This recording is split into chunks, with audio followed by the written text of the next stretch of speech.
And we are back, and we just finished 9-time Academy Award winning Gigi from 1958. This is rated G with a runtime of 1 hour and 55 minutes. We saw this on the Turner app. It's going away today, but you can also rent it on Prime Video.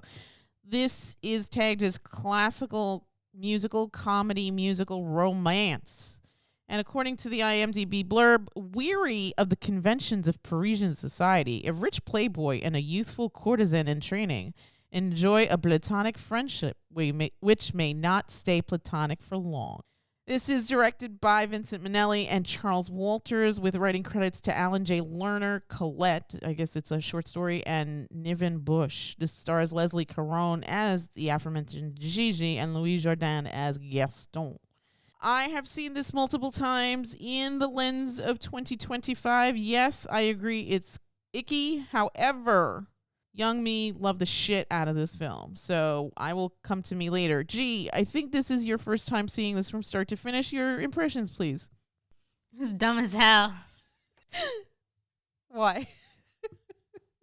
This girl's grandmother and grand aunt pimp her out to this guy who she viewed as like her older brother. He was talking about, oh, when I have a daughter, I'm gonna make sure she's not cheeky. He viewed her as like a younger family member. It was so weird. And then all of a sudden she puts on a dress and he has that weird song. I guess being a perv runs in the family because his uncle for the entire movie is singing about how much he loves little girls. I don't know if it was the entire movie, but okay, I understand. It was like his signature song. Yeah. It was his signature song. I think they played like an instrumental version of that every time he came on screen, practically. Did you find anything acceptable about this film, G? I love the dresses. The dresses were Their outstanding. weird little hats, too. I really did. The only hat I didn't like was her grand aunt's weird hat. It had those 2 tufts of fur sticking out. Like antennas. I didn't get what was going on. But her outfit there. was Her the dress, burgundy and the blue. Yes, that was the dark blue with like the red frame. It was like burgundy, right? Or I guess so. It was like a darker red, but it was beautiful. The dress was beautiful. The hat, I couldn't get behind the hat. all right, Other fair than enough. that, I enjoyed all the dresses in the movie. What about Gigi's outfit at the end? I liked that outfit. I know the hat was like a little over the top, but What was it? Was that the it was pink? like that pinkish lavender sort of situation. I think I like that too. She had that Yeah. giant like feather on her head. Yes. Right? Yeah, I didn't have a problem with that. I thought that was nice. They were really into feathers in their hats. They really did like those. I didn't like the scene because she's on like a date with Gaston or whatever his name is. But Well, I I think they're married at the end. I like the white dress she was wearing. Oh, on the date? Yes, that's beautiful too. It was nice. Yeah. The You know, things off the shoulders. Yeah, that one. you know, Gee, you and I saw Frankenstein in the theater, Del Toro's Yes. Frankenstein, and all that feather work reminded me of the stuff in that film too, because Mia Goth's character wears a lot of feathers in that. I guess so. Yeah. I liked all the fashions in both movies. Okay. Is that the only positive? Yeah, low key. I don't know. This movie was not good. All right. Who was the most reprehensible character, the aunt or the grandma? I don't know, to be honest. They were both Or really the bad. mother, who apparently has no jurisdiction. Yeah, she was terrible, but she's not pimping her daughter out. She's just negligent and out of the picture. I mean, you don't even see her. She doesn't have a single line. All she does is Yodel in the back. Yeah. I know you've seen this before. What did you think of the film on this watch? This is probably the first time I've sat through it from the very beginning to the very end, and my opinion of it is completely unchanged. There is a reason why conspiracy theorists think Hollywood is full of child molesters. You think Gigi contributed to that? And yeah, this is prime exhibit A. It's like, okay, this is a beautiful love story. When you think about it, yeah, she's like, what, 14, 15 years old? She might be a little bit older than that. Maybe like 17. She is running around like a schoolgirl 90% of the time, and he's treating her as one, and then she puts on a different outfit, and suddenly he's just like, what is this? Humana. He's like actually angry at her because he's angry at her, because now he's like suddenly aroused by her. It's so her fault. twisted. It is her yeah, fault. it's you're asking for it. That's the excuse of a you know what. And then on top of that, the grandmother and the grandaunt, they're just like, all right, this is what we've been hoping for the entire time. This is what we've been training It's for. like they're rubbing their hands together like Monty Burns or something. And it's like, we gotta start writing this stuff up now. Yeah. Write up a contract so she has an apartment and driver and servants. And ooh boy, this is gonna be great. We're pimping this kid out to the nines. It's excellent. And it's like, if this was made now, this would be so this would be so disgusting and seedy. The grandmother and the grandaunt wouldn't be all dressed in fine regalia. They'd be like toothless crackheads, just like, oh yeah, we're gonna finally get that good crack.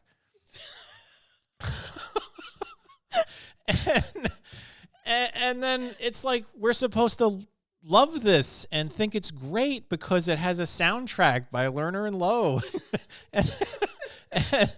and oh, look how charming the uncle is with his disgusting song about how much he loves little girls and the advice they're giving. Oh my God. It's just awful advice to everybody. It's like, oh yeah, you got to when what's his name? Gaston finds out that Zsa Zsa Gabor, what was her name? Madam Eva. Balls and Dicks. That might have been one of my favorite parts of this watch when you came out with that nickname. I was like, I could swear that's what her name sounds like. Her name sounded like Madam Dicks and Balls. And it finds out that she's cheating on Gaston with the skating instructor. Yeah. And the uncle's like, well, you can't write a letter because that makes you look weak. Yeah. You're representing men in France. And he's, yeah. And you got to go confront her, and you got to confront the guy, and he basically pays the guy off to never see her again. And then she's distraught, and she like tries to kill herself, and the uncle's like, is this your first suicide? Oh my God. Like it's like, and then doesn't he say, "Here's for many more to come"? Yes, for many more to come. Here's to many more to come. And it's like a merit badge on his bandolier of being a scumbag. But okay, fair. That was funny, but to his credit, Gaston doesn't seem to take pleasure in that. Like, he is kind of different than the rest of these heifers. Yeah, not really. He certainly wasn't sad when he heard that this lady tried to kill herself. No, because I think that he was already done with her. He had moved on to Gigi, but when at that point he hadn't moved on to Gigi. Yeah, it took like he still the viewed last her as 20 a child. minutes of the film when he started singing. Oh, look at the way that dress hugs her figure. Yeah, that was like closer to the end. Yeah, he's like, oh, she's round, and then suddenly it's like, wait a minute. In that dress, she had a figure on her. It's like, oh my goodness. What was it? It was like she lit the flames of desire or something. Yeah.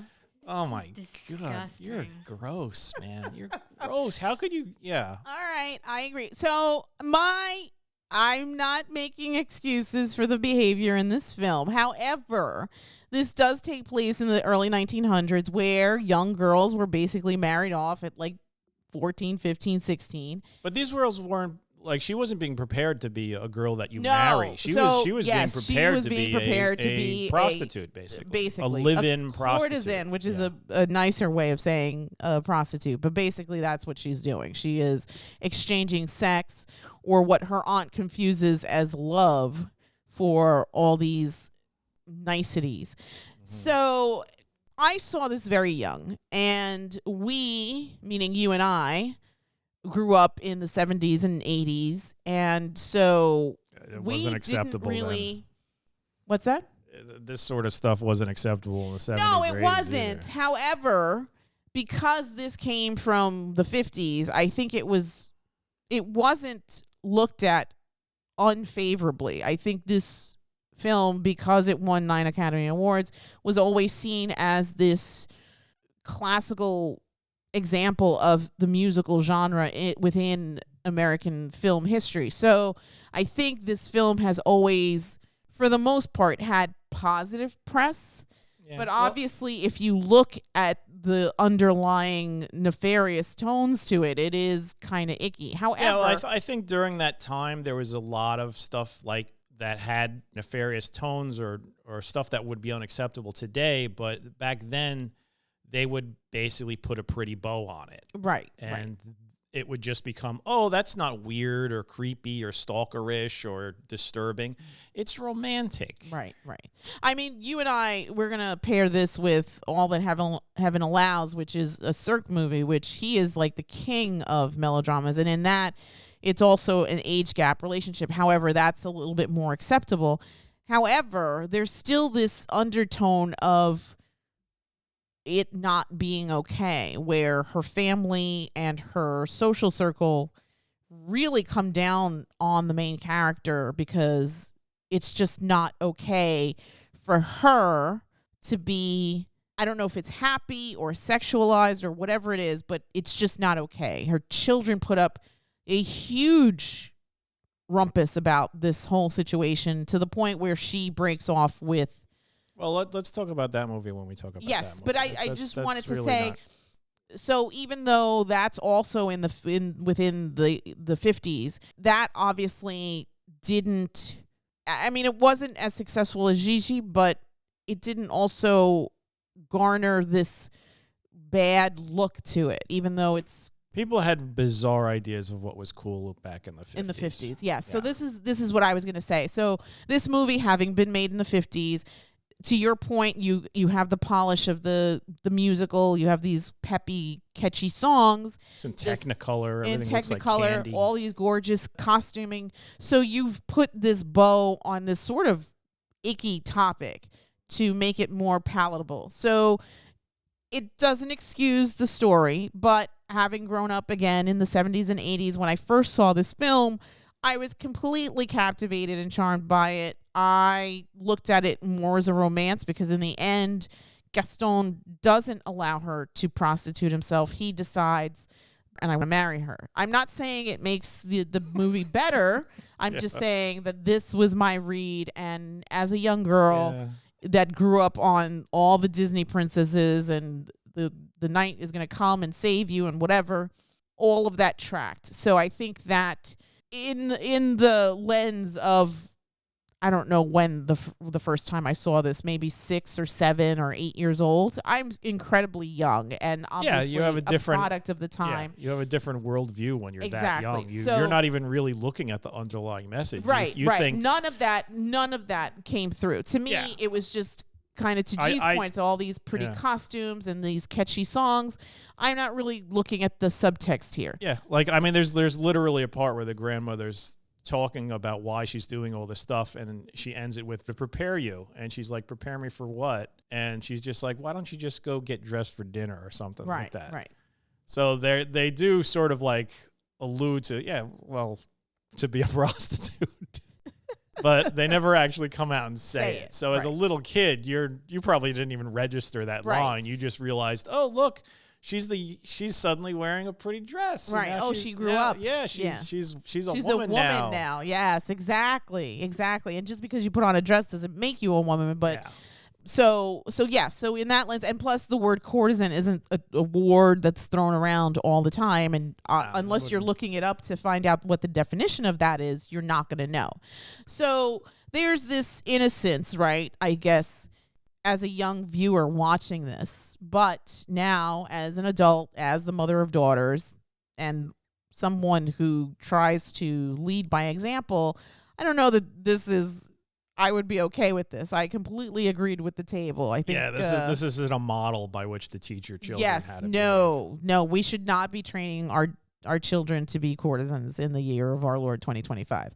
I would have liked for Kid 2 to chime in because she had a lot of thoughts about this film. However, she didn't watch it from start to finish, so we didn't invite her to sit here. But It enraged her what little she did see. It enraged her, as it should. I mean, as a kid born in this era, I think I too would be just completely scandalized by the messaging in this film.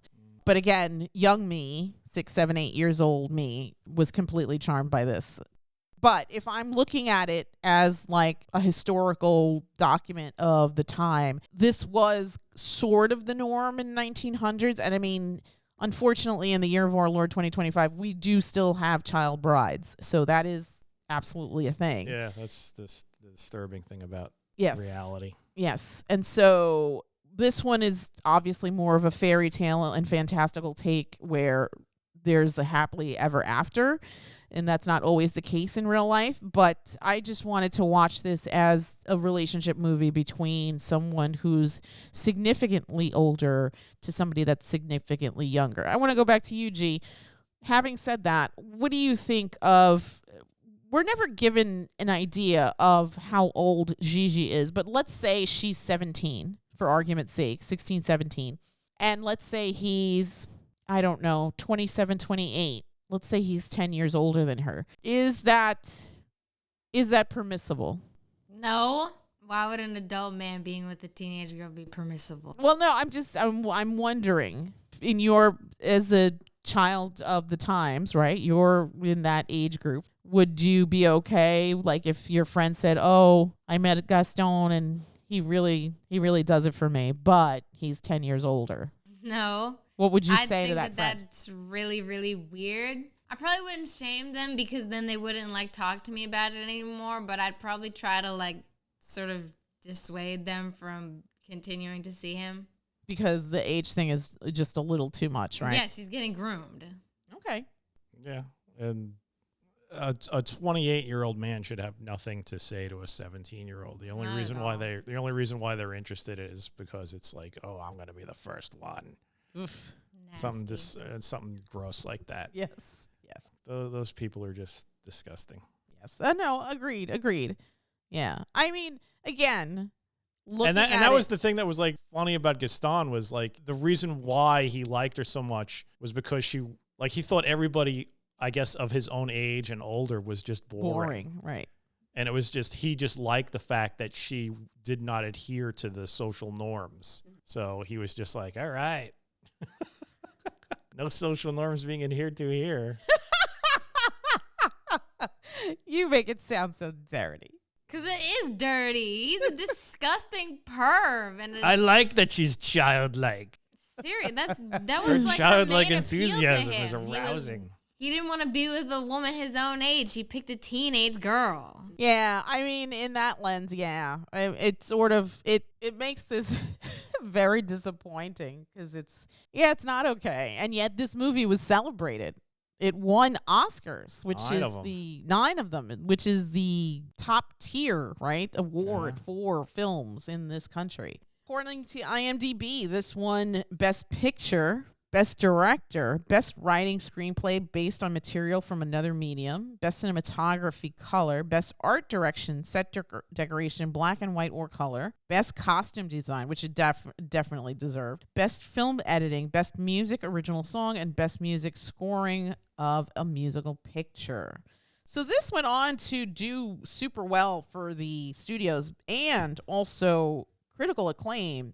It's interesting because this is 1958, and I feel like we have in this country more antiquated notions of these types of relationships, and yet I've never heard anyone say anything bad about Gigi. It wasn't until fairly recently when I was in film club that one of the members of film club actually railed against this film. And I couldn't understand it because, again, having seen it as a young person in that lens of being 6 or 7 or 8, where this to me was like this magical romantic thing, I didn't really pay attention to these other things that were simmering under the surface of this story. And well, you look at things different when you're older. That's just how it is. You're able to see several layers deep as opposed to a child who is just impressed with the superficial color of the movie. Right, but it's interesting because I'm extremely impressed with our younger generations, especially like our kids. Our kids don't suffer fools, I feel like. I think that Well, I think we've talked about stuff like this, so our kids are old enough to understand this. But I mean, when they were your age, when you first saw it, you said you saw it when you were what, 7? 6, 7. Yeah, no, that was unearned because I didn't say 6. But if they saw this film when they were that age, they probably wouldn't be delving too deeply into it. They would just be like, all right. The only reason why they would even think about it is because you and I would probably be sitting there going, this is weird. Well, see, that's the thing. I don't know that I would have said that. I think No, as an adult, you wouldn't have said that. I mean, to be fair, I didn't start having these thoughts until I was listening to G. This is what I'm saying. I should know better as an adult. And I know that I've seen this film as an adult when I was in college. I think I went to see this at Theater 80. And so none of this bothered me. I think the other example is Overboard, the Goldie Hawn, Kurt Russell film. Like, I love the shit out of that film. But after having a conversation with my kids, I'm like, you know what? This is icky. Like, why did I love this so much? Is this really romance? No. It's a very bad situation. Extreme gaslighting. Yes. And so that's what I mean. Like, I'm impressed that so the other person in my film discussion group, he's younger than me. I don't know how much younger, but I want to say maybe late 20s, maybe early 30s. I don't know. But he just railed against this film. And I was really surprised. But again, it's the whole nostalgia, right? Looking at life through these rose-colored glasses. And to your point, being young and not understanding the subtext here. Yeah. But again, I have seen this as an adult, and all of that stuff just flew past me. And it wasn't until my daughter said something that I really had to sit with this and be like, oh, you know what? She's absolutely correct. It's sort of like you've conditioned yourself from childhood to be like, all right, there's nothing wrong here. Right. Nothing to see here. Right. And yeah, sometimes somebody else's perspective will open your eyes to it. And once you see it, you can't unsee it. Right. Well, it's just interesting, right? Because I feel like, I wonder if we had sons, right, what my thoughts would be about these types of films, because this is, I guess, something that happens to young women back in the 1900s. But I guess this isn't the type of podcast where we delve into social commentary. So I'm going to go around the table and get numbers. I'll start with myself. I think 6, 7. It's like impossible I to have stop to now do that because apparently that's a thing. So I think young me would have given this an 8. I think I was completely enamored of the costuming and the musical score and the funness about this story, and how young me would have seen this as a romance, much like what's another age gap, Sooner or Later, right? The Jesse whatever movie. So that too, I saw that in the 70s and I was okay with it, right? I watched it with my daughters that I was like, oh wait, this isn't cool. And here too, even though Gigi speaks up for herself, originally she says to Gaston, this won't do. Yeah. But then she's like, then she relents and she's like, oh, I'd rather be miserable with you than without you. So again, falling into that trap of, well, this is okay, but it's not. And so letting other people make decisions for you. So I think, again, 6, 7-year-old me would have been like, this is great. This is an 8. However, 50 plus mother of 2 daughters me is completely scandalized by this and extremely disappointed that this is a film that was championed so incredibly in a time that feels like it should have been shunned because we were more conservative back in the 50s. So having said that, I think I would have to give this film a 6. I still enjoy it, much to my chagrin. However, when you really look at the components of this story, it isn't something that should be celebrated. It is something to talk about, right? To explore, to have conversation about, but it shouldn't be celebrated. Gee, can I get your number, 1 to 10? What would you say? Maybe a 3. A 3. Wow. Okay. Nothing could have saved this film? Nope. No. And that's probably being generous because you did say that you like the costuming. Yeah, that's why. Okay. What's your number? 1 to 10? I would give it a 4. Mm. I didn't watch this when I was a little kid because I was a little boy and I didn't give a damn about musicals about girls falling in love. Yeah. But you did like the Jerry Lewis musicals, right? No. No, I despise, as soon as they started singing, I would get angry. Oh. I hated when the singing's there. Same with Abbott and Costello movies. Oh, really? I hated as soon as like the Andrews sisters came out and started singing, I was just like, all right, turn the channel. Oh, really? I thought if Yeah. it was, as long as it was comedy, No. you would It was. enjoy I the would music. enjoy. I would love the stupid comedy in Jerry Lewis and Abbott and Costello and all those old movies. But as soon as they started singing, I was just like, "Why are they ruining this? They should go back to hitting each other." That's it. That's all I want to see. I want to see them getting bonked on the head. But so I never saw Gigi until probably I met you. I forced you to watch it, and didn't I? I saw portions of it. Like I said, this is the first time I've ever sat through it from the very beginning to the very end. Wow. And it lived up to everything I thought it would. It's a story about grooming a child, which seems to, I don't know what.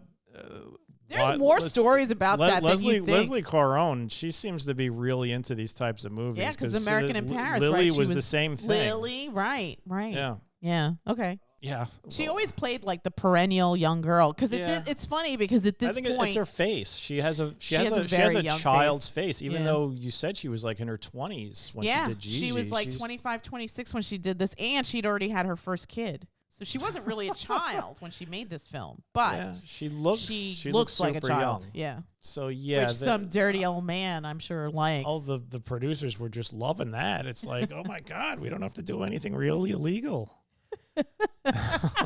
We want to, but we can't. But Leslie Caron fits the bill. And so yeah, so I can't really get into it. It has some catchy tunes. It's very colorful. I don't really like any of the characters. I hate the grandmother and the aunt, especially because they're pimps. Yeah. They're literally pimps. What about the uncle? He is just a dirty old scumbag. And the thing that bothers me the most about him is they still romanticize him. Yes. Yes. There's that duet between the grandmother and Henri. Henri. Yeah. And it's like she's basically telling they're reminiscing about why they were together and why they broke up. And he is saying, "Oh, the moon was out." And she's like, "No, there wasn't any moon." "Oh, you were wearing a red dress." "No, I was wearing a blue dress." And he's like, "Oh, I remember it so well." And it's just like, why are you humoring this scumbag? Just call him out. He is such a scumbag, but he's charming. He's Maurice Chevalier. Yes. Yes. I mean, his name literally means like knight in French. So yeah, there was a little bit too much polish on those turds. Yeah. And I couldn't get past that. So Right, I'll give it a that's fair. 4. I could have gone less, but like I said, there are catchy tunes in the colors, and it's well made. Yeah.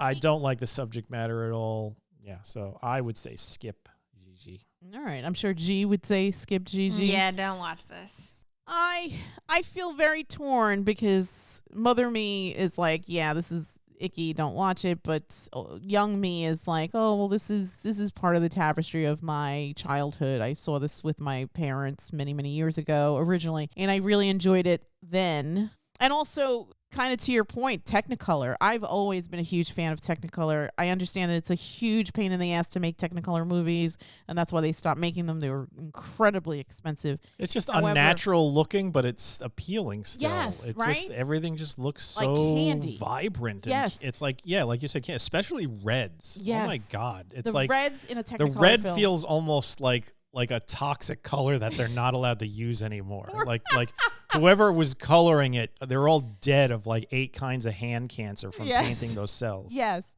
right? I mean, it's funny. At some point we're going to post the Powell and Pressburger, or really the Powell documentary, but it's interesting because the Powell and Pressburger movies are all Technicolor, and they just look like I just want to take a bite out of them. All the frames are just these just crazy vibrant colors, just amazing. So yeah, I'm really torn here. I think that if you're a film student, you should still watch it because this is part of American cinema. It is part of the history of the Oscars. It's part of the repertoire of Vincent Minnelli, who was a pretty prolific filmmaker. He made all sorts of movies, but I think a lot of people consider him like a master at the musicals. And so from that vantage point, I would recommend it. However, as the mother of daughters, I would say skip as well. All right, before we wrap it up, I want to remind everyone to please like, share, and subscribe. And again, we will come back soon with another review. And with that, we will bid you all a Good night. Good night. good night.